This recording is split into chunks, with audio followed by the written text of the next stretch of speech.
Ada yang namanya wajhus syibih. Ya, wajhus syibih itu dia yang suka disebut jami'. Jadi saya melihat Zaid yang seperti singa di dalam keberaniannya. Nah itu kan gak enak. Gak enak kan ya. Saya melihat Zaid yang seperti singa di dalam keberaniannya. Itu gak enak itu kayak gitu.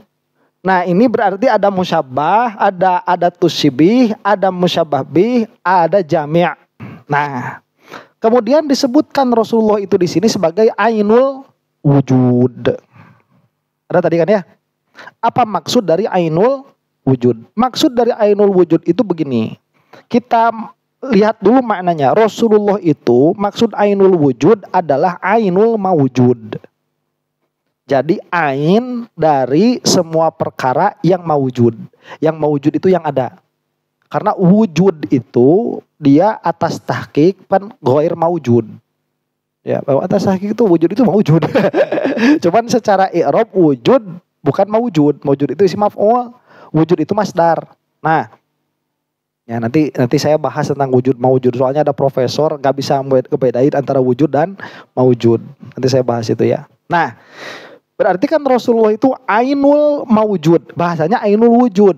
Yang dimaksud ainul mawujud. Apa itu ainul mawujud? Mawujud ini kan sudah dibahas tadi.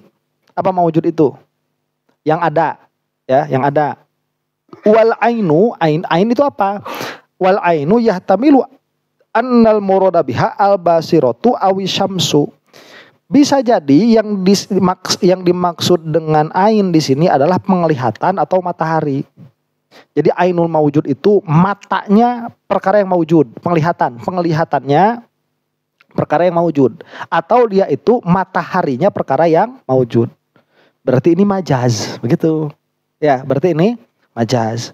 Fayakunu minat tasbihil baligh, maka ini termasuk dari tasbih baligh. Tahu tasbih baligh enggak? Enggak tahu. Tasbih baligh itu kita mentasbihkan satu perkara dengan perkara yang lain, kemudian kita hilangkan antara antara adatu tasbih dan kita hilangkan juga musyabbahnya. Jadi kita cuma menyebutkan musyabah bihnya saja. Paham? Enggak.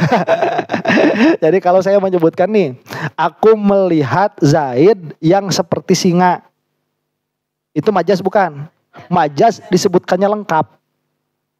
Aku melihat Zaid musyabah. Ya, yang seperti itu ada tu tasbih. Singa itu musyabah bih. Jadi lengkap tiga-tiganya disebut. Nah, bahasa seperti ini kurang indah. Jadi itu apa? Itu kurang indah tuh. Yang lebih indah terlalu panjang, terlalu bertele-tele begitu. Yang lebih indah dari itu hilangkan apa? Ada tuh tasbihnya. Ro'aitu Zaidan al-asada. Aku melihat Zaid sang singa.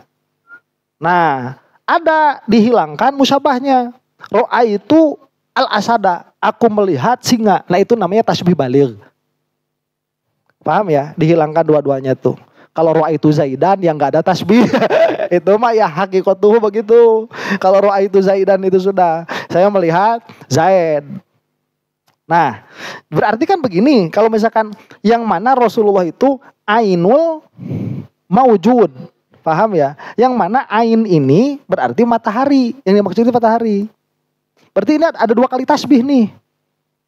Paham ya? Rasulullah ditasbihkan dengan matahari, yang mana matahari itu disebutkan mata, ain. Paham? Nah, ini sudah balik kalau secara bahasa. Makanya bahasa-bahasa seperti ini banyak sekali menjadikan orang-orang itu masuk kepada halusinasi. Rasulullah itu adalah mataharinya alam. Ya, maksudnya mataharinya alam. Yang dibayangkan itu matahari. Ya, orang-orang sufiah geblek itu karena mereka sudah masuk ke dalam tasawuf tanpa mempelajari balaghah dulu. Padahal balaghah itu dia modal utama sebelum masuk ke dalam tasawuf. Karena kalau sudah masuk tasawuf itu ngobrolinya rasa. Tatkala ngobrolinya rasa, yang main itu bahasa-bahasa kinayah, bahasa-bahasa tasbih. Kemarin itu ada yang bilang fakih muqaddam kafir. Soalnya dia mengaku sebagai Tuhan, itu kan sudah kemarin ya. Saya bilang gini, kalau kamu itu mau mengkafirkan Faqih Muqaddam, sekalian aja Ahmad Dhani dikafirin sekalian. Ya, itu kan ada lagunya tuh. Gimana? Aku mendengar oh ya. Dengan telingamu aku mendengar, dengan matamu aku melihat, dengan lisanmu aku bicara. Ada begitu, sekalian itu udah si Ahmad Dhani kafirkan sekalian gitu. Jangan cuma Faqih Muqaddam. Faqih Muqaddam ngomong seperti itu dalam keadaan 100 hari nggak makan. Ahmad Dhani makan cari makan. Jadi sebetulnya kalau mau itu dia lebih tepat untuk dikafirkan. Cuman apakah kita mengkafirkan atau tidak? Enggak sama sekali. Mana kita mengkafirkan? Enggak. Itu bahasa-bahasa tasbih, bahasa-bahasa kinayah di dalam balaghah itu biasa begitu. Ya. Nah, kalau kamu masuk tasawuf, awas jangan sekali-kali masuk tasawuf, baca kitab sendiri tanpa memahami balaghah. Nantinya kayak gini, Rasulullah itu ainul maujud. Nanti ainul maujud, Rasulullah matanya maujud, nggak bakalan paham, nggak bakalan sampai itu. Ya makanya harus cari dulu apa ini maksud ain. Ainul wujud, wujud itu maksudnya apa, al maujud. Al ain itu maksudnya apa, al basiroh. Atau dia itu apa namanya? Asyamsu. Nah, maka dia termasuk dari tasbihul baligh. Ai alladzi huwa ka'ainil mawjudin fil ihtida'i bikullin. Maksudnya apa? Maksudnya Rasulullah itu seperti ainnya atau mataharinya semua perkara yang mawjud. Di dalam apa? Fil ihtida'i bikullin. Di dalam ihtida, memberi petunjuk kepada setiap yang mawjud. Nah, jadi apa tadi kan ada, lupa tadi, ada yang namanya wajhus syibih. Ya, wajhus syibih itu dia yang suka disebut jami'. Jadi saya melihat Zaid yang seperti singa di dalam keberaniannya. Nah itu kan nggak enak bahasanya. Nggak enak kan ya. Saya melihat Zaid yang seperti singa di dalam keberaniannya. Itu nggak enak itu kayak gitu. Nah ini berarti ada musyabbah, ada tusyibih, ada musyabbah bih, ada jami'. Nah jami' ini harus ada, karena kalau jami'nya ini tidak ada, kita nggak bakalan paham tasbihnya. Ya, jadi Zaid itu kal asad di dalam apanya? Fisyaja'ah. Dan yang namanya jami' ini harus kembali kepada uraf mutakalim. Tidak boleh kembali kepada apa yang kita pahami. Ya. Misalkan kayak Siti Zainab ya, yang paling panjang tangannya itu, yang paling panjang tangannya di antara istri-istri Rasulullah itu kan kalau di kita panjang tangan kembalinya kepada mencuri. Kalau di Arab panjang tangan itu kembalinya kepada apa? Banyak sodako. Jangan difaham sama uruf kita, harus difaham sama urufnya mutakalim, orang yang berbicara. Nah, sekarang pada hal ini Rasulullah itu ditasbihkan dengan asyamsu.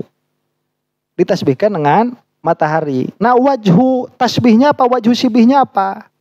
Nah, wajhu sibihnya itu al-ihtida, memberi petunjuk.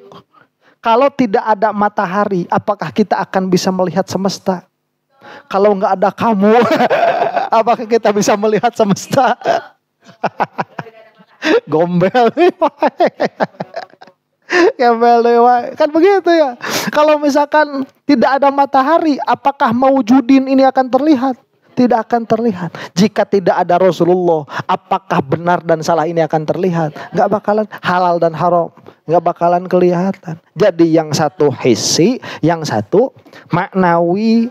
Wat tahayyur inda adami kullin awil ladzi huwa kasyamsi. Dan apa? Dan tahayyur, kebingungan tatkala tidak ada keduanya. Kalau tidak ada matahari ini kebingungan nggak? Kebingungan. Kalau tidak ada Rasulullah, kebingungan kayak kita sekarang. Pas saya, kan coba kalau Rasulullahnya ada, Mbak Alwi itu anak cucu saya mau apa kamu? Selesai. Ya, selesai. Sekarang kan si Kimatnya yang pusing tuh. Yang bikin pusing. Orang udah ribuan tahun nggak ada yang mempermasalahkan kok. Sekonyong-konyong datang tiba-tiba ini bukan keturunannya Rasulullah, liur siapa cek orang teh. Ini makanya Tidak ada Rasulullah itu menjadikan orang-orang tahayul. Ada nggak orang yang ketipu sama si Imad itu? Banyak, banyak. Ya, nah itu.